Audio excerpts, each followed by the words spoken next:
The newlywed caught on video hiring a hitman to kill her husband. After 3 trials, she finally hears her fate.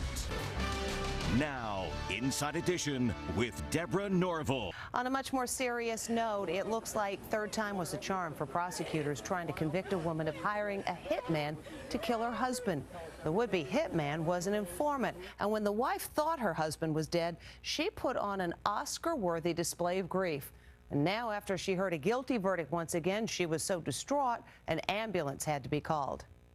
Looks like it's all over for the newlywed accused of hiring a hitman to do away with her husband. We find the defendant guilty of solicitation to commit first-degree murder. Sobs rang out as the verdict was announced.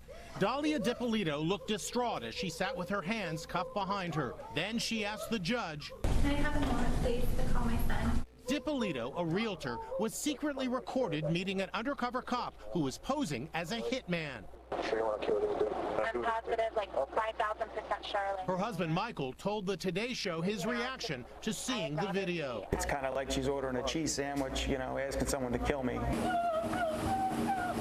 Cops staged a fake murder scene at her house in Boynton Beach, Florida, telling Dipollito that her husband of just 7 months had been slain.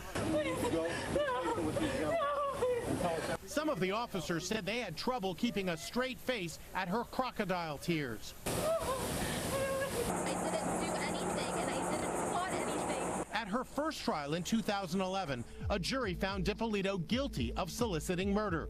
That conviction was overturned on appeal. She was tried a second time last year, but that resulted in a hung jury.